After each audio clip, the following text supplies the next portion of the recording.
변호사입니다. 네, 안 변호사님 법률 상담 많이 하시잖아요. 많이 하죠.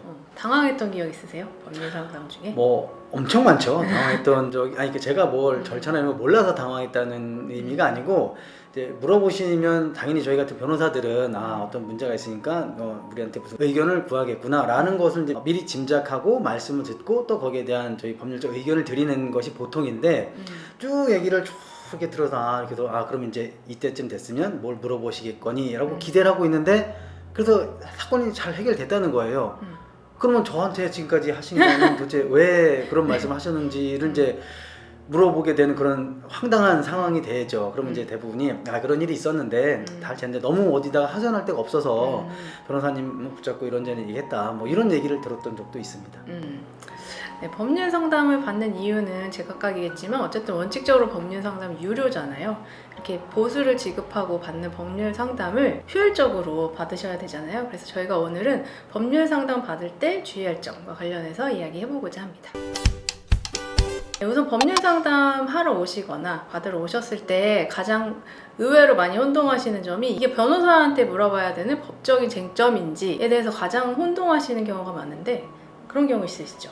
엄청 많죠. 뭐 예를 한 몇 가지 들어드리면 무슨 내가 이렇게 사업을 하거나 아니면 또 우리 가족끼리 뭔 일을 하려고 하는데 이게 절세적인 측면에서 어떻게 하는 것이 더 유리하냐 이런 걸 여쭤보시는 분들이 계세요. 세무사님 찾아가시면 아주 현명하고 딱 부러지는 대답을 들을 수 있을 거고 또 뭐 그런 게 아니더라도 회사 생활을 하시면서 뭐 직장에서 이런저런 트러블이 있거나 뭐 갈등 이런 게 많으시잖아요. 꼭 그런 갈등 상황이 법의 잣대로만 해결되지 않는 것들도 많이 있거든요. 오늘 출근을 했는데 과장님이 나한테 이런 일을 시켰다.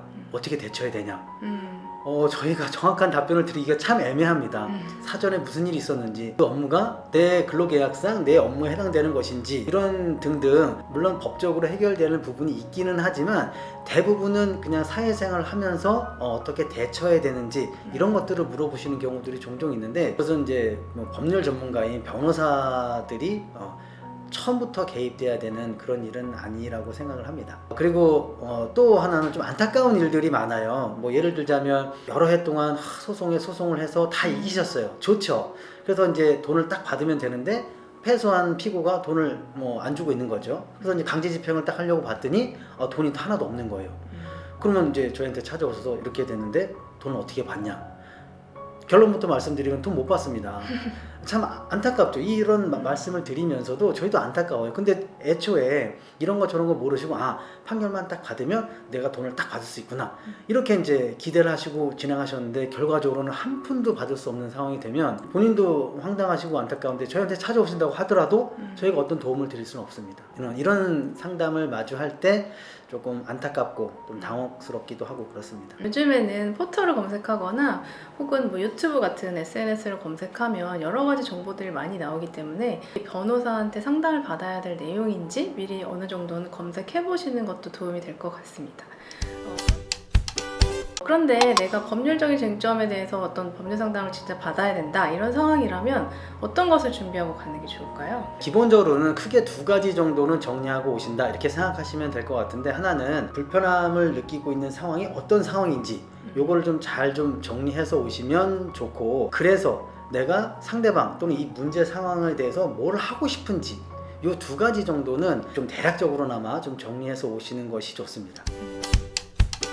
그럼 본인이 처한 상황이라고 하면 어떤 식으로 정리하고 와야 될까요? 본인이 겪고 있는 그 상황을 정리한다는 게 엄청 대단한 것을 갖고 정리하는 것은 아니고 그냥 저희가 흔히 알고 있는 육하 원칙에 따라서 정리한다 이렇게 생각하시면 돼요. 예를 들면 폭행 사건이 있었다 그러면 언제 어떻게 누구로부터 어떤 방식에 의해서 폭행을 당했는지 이 정도만 정리해 두셔도 충분하고요. 그 다음에 돈을 빌려줬는데 못 받는다 그러면 그냥 돈을 빌렸는데 못 받는다 이런 건 아무 의미가 없는 내용들이고요. 언제 얼마를 언제 갚기로 하고 이자는 어떻게 되는지 이렇게 누구에게 빌려줬는지 이 정도를 정리해 놓으시면 좋고 갖고 있는 자료나 이런 건 당연히 기본적으로 갖고 오시면 좋고요. 그 다음에 임금이 체불됐다 그러면 과거에 어떤 경위를 통해서 누구와 어떤 장소에서 어떻게 일을 하기로 했는지 이런 것들을 좀 일괄해서 정리해 두시면 되고, 제가 자꾸 정리해서 오시라 이렇게 말씀을 드리니까 서면에다가 일목요연에 탁탁탁 정리를 해서 그렇게 가야 되는구나 이렇게 생각하시는 분들이 있을 수 있는데 전혀 그런 거 아니고요. 그냥 변호사를 만나서 내가 과거에 또는 현재 겪고 있는 이런 불합리한 또는 이렇게 불편한 상황을 설명만 할 수 있을 정도면 충분합니다. 그러면 변호사들이 이미 충분한 경험들이 다 쌓여 있기 때문에 다 정리하고 쟁점 분석하는 것들은 다 변호사들이 알아서 도와줄 겁니다. 네, 그럼 아까 본인이 하고자 하는 것을 또 정리해서 가는 게 좋다 이렇게 말씀을 하셨는데, 본인이 하고자 하는 것이라 함은 구체적인 법률적인 절차를 의미하는 것은 아니죠? 그렇죠. 그런 구체적인 법률 절차를 모르니까 변호사를 찾아와서 이런저런 상담을 하시는 건데, 구체적인 절차까지도 다 알아와라 그런 건 뭐 말이 앞뒤가 맞지가 않죠. 그러니까 제가 말씀드리는 것은 기본적으로 우리나라에서는 크게 민사적으로 해결할 거냐 형사적으로 해결할 거냐 이 두 가지만 구분하셔도 충분합니다. 예를 들면 내가 누구한테 돈을 빌려줬는데 못 받았다. 그럼 그것을 그냥 나는 돈만 받으면 되고 다른 건 관심 없다. 그래서 그걸 민사적으로 돈을 받기 위한 민사적으로만 해결하고 싶다는 것인지, 아니면 그런 나쁜 놈을 뭐 어떻게든 처벌했으면 좋겠다. 나는 돈 못 받아도 좋으니까 형사적으로 그 사람을 벌을 좀 줬으면 좋겠다 라는 것을 하고 싶은 건지를 크게 양분해서 좀 결정을 내리시고 오시는 것이 좋고, 그래야만 그 각각의 절차에서 필요한 내용과 향후 벌어지는 그런 상황들을 아주 구체적으로 설명을 드릴 수가 있습니다. 만약에 법적인 절차 안에 이미 들어와 있다면 뭐 소장을 받았다든지 고소장을 받았다든지 뭐 이런 절차가 진행되고 있는 상황이라면 절차와 관련된 기본적인 정보는 알고 가야 되겠죠? 네, 그렇습니다. 이미 절차가 진행되는 도중에 본인이 이렇게 진행을 하다가 아니면 뭐 진행을 당하다가 도저히 이거는 내가 할 수 없고 법률 전문가의 도움을 받아서 해야 되겠다 그래서 도중에 오시는 분들도 많으세요.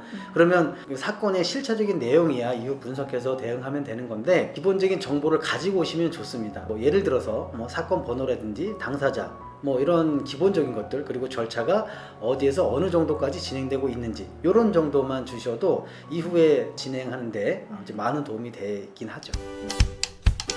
그거 관련된 문서 같은 것도 갖고 오면 도움이 되잖아요.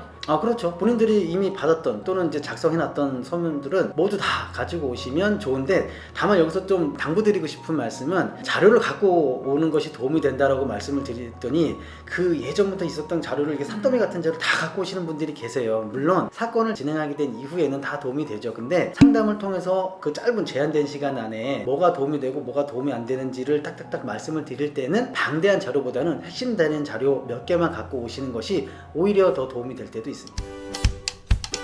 법률 상담 하다 보면 의외로 이미 수임 계약을 한 변호사님이 있음에도 불구하고 법률 상담을 따로 받으러 오시는 경우가 의외로 많잖아요. 이런 경우는 어떨까요? 네, 그런 분들도 계세요. 그래도 이제 같은 변호사로서 대답하기 약간 애매한 그런 질문을 하시는 경우가 있는데, 이제 바로 말씀하신 그런 경우예요. 정상적으로 선임을 해서 그 변호사님 열심히 일을 하고 계신데 이런저런 이유로 질문하기 좀 곤란한 거든 아니면 연락이 잘 안 된다는 이유든 저희에게 상담을 요청하는 경우들이 있는데, 제가 그분들에게도 항상 말씀을 드리지만 이 사건을 중간에 저희 같은 다른 변호사가 상담을 해드리는 것보다는 어찌됐든 사건을 처음에 접하고 진행하고 있는 그 변호사님이 누구보다 어떤 변호사님보다 가장 정확하고 구체적으로 답변을 해드릴 수 있는 그런 변호사님이십니다. 그러니까 먼저 조금 시간이 지체되더라도 여러분들이 먼저 선임하고 믿고 계신 그 변호사님에게 먼저 답을 구하고, 뭐 피치 못하게 어쩔 수 없이 다른 변호사님에게 답을 구하는 경우라도 여러분의 사건을 처음부터 맡고 진행하고 있는 그 변호사님에게 의견을 듣는 것이 가장 정확하다는 거 꼭 알고 계셨으면 좋겠습니다. 사건 내용 이외에도 또 확인해둬야 될 거, 주의해야 될 거 있을까요? 드릴 말씀은 많은데, 그러니까 뭐 상담을 쭉 진행하고 나서 꼭 물어보시는 말씀이 이제 대부분 이런 거예요. 그래서 이걸 하면 이길 수 있나요? 뭐 이런 질문이 가장 많거든요. 꼭 그렇게 표현하지 않더라도 뭐 사건을 진행하는 도중에도 그렇지만 상담을 마치고 나면 흔하게 하시는 질문들인데, 그런 질문에 대해서 뭐 맡기시면 뭐 저희가 무조건 이깁니다 이렇게 말씀하시는 변호사님들 물론 없으시겠지만 간혹 있으시다고 한다면 조금 과장되거나 조금 부풀려서 이야기하시는 거라고 그냥 이렇게 흘려 들으셔야지, 그걸 고지고대로 믿으시면 곤란할 것 같고요. 그런 것보다는 이제 이런 걸 물어보시면 좋아요. 이렇게 쭉 변호사님 쭉 얘기를 들었는데 그럼 나한테 유리한 상황은 뭐가 있나요? 그럼 쭉 설명을 해 주실 거예요. 좀 냉정하게 들으시는 게 좋으니까. 그럼 반대로 나한테 불리한 상황은 뭐가 있나요? 그럼 쭉쭉쭉쭉 설명을 해 주세요. 이렇게 유리한 상황, 불리한 상황을 다 설명을 듣고 판단하시는 그런 상황을 만드는 것이 현명하신 거지, 무조건 내가 이기나요? 지나요? 뭐 이것만 단편적으로 물어보시는 것은 그렇게 좋은 태도는 아닌 것 같다. 그리고 그 외에도 변호사를 선임해서 법적인 절차를 진행한다는 것 자체는 이미 많은 시간을 예상하고 계신 거예요. 그러면 어느 정도 시간이 걸리는 건지, 그리고 들어가는 비용은 변호사 보수 외에 어떤 명목들이 또 있는지, 그리고 이걸 쭉 진행을 했을 때 내가 이겼을 때와 내가 졌을 때 추가적으로 들어가는 비용은 또 뭐가 있는지, 이런 것들을 꼼꼼하게 처음부터 다 챙겨두시는 것이 사건을 진행하는 당사자로서 좀 현명한 태도라는 거, 그걸 꼭 명심하셨으면 좋겠습니다. 오늘은 법률 상담 시에 주의해야 될 점과 관련해서 저희가 설명을 드렸는데요. 법률 상담 받을 일이 없으면 가장 좋겠지만 혹시라도 법률 상담을 받을 일이 생기신다면 저희가 오늘 말씀드린 내용, 간단한 내용이라도 정리하시고 가시면 효율적인 법률 상담을 받으실 수 있을 것 같습니다. 그렇습니다. 일반적인 정보 검색을 통해서 얻게 되는 내용들을 바로 내 사건에 적용해서 구체화하기는 좀 애매할 때가 있습니다. 그래서 오늘 저희가 말씀드린 이런 몇 가지 사항에 따라서 사건을 정리하고 또 필요에 따라서 변호사님과 상담을 한다면 조금 더 효율적인 그런 상담이 이루어지지 않을까 이렇게 생각합니다. 오늘 영상도 도움이 되셨다면 구독과 좋아요, 그리고 알림 설정도 부탁드리겠습니다.